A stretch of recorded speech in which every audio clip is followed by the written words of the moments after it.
Nous continuons nos tutoriels sur le logiciel Awacor et toujours dans la série NetView et l'observation des adresses IP, on va voir une fonctionnalité qui est propre au NetView lorsque vous avez par exemple des modules distants, des adresses IP distantes, pas forcément sur votre réseau, mais sur des réseaux par exemple à l'autre bout de la ville, à l'autre bout de la planète.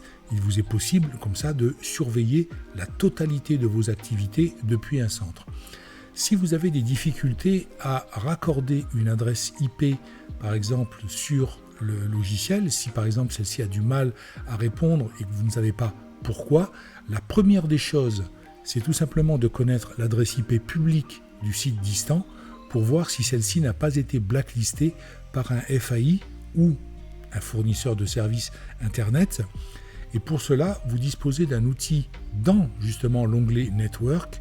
Vous passez sur le deuxième onglet et ici vous avez la possibilité de rentrer une adresse IP, une adresse IP publique, la vôtre, et d'effectuer un test auprès des principaux fournisseurs d'accès Internet et essentiellement de ceux qui blacklistent les adresses lorsqu'il y a eu par exemple des abus au niveau de certaines messageries ou autres.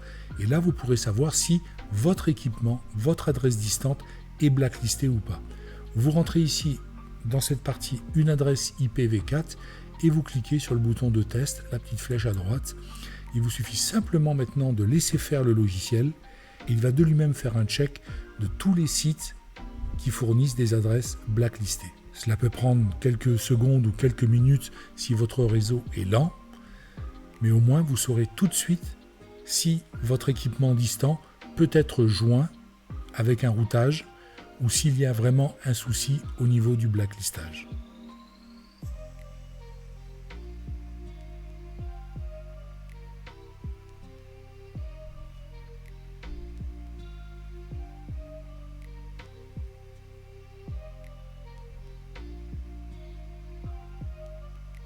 Voilà, l'opération est maintenant terminée. Nous avons la table à gauche qui s'est constituée avec les adresses en rouge où notre adresse IP publique a été visiblement blacklistée et est connue des services.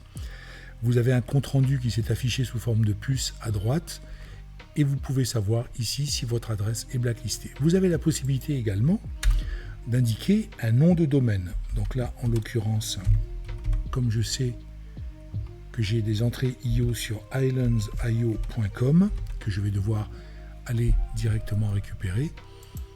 L'opération peut se faire aussi par un nom de domaine si vous n'avez pas l'adresse IP. Voilà, là c'est beaucoup plus court. Visiblement, on n'a aucune blacklist au niveau de ce nom de domaine. On va pouvoir tout simplement créer maintenant notre table de routage et aller directement chercher notre équipement distant.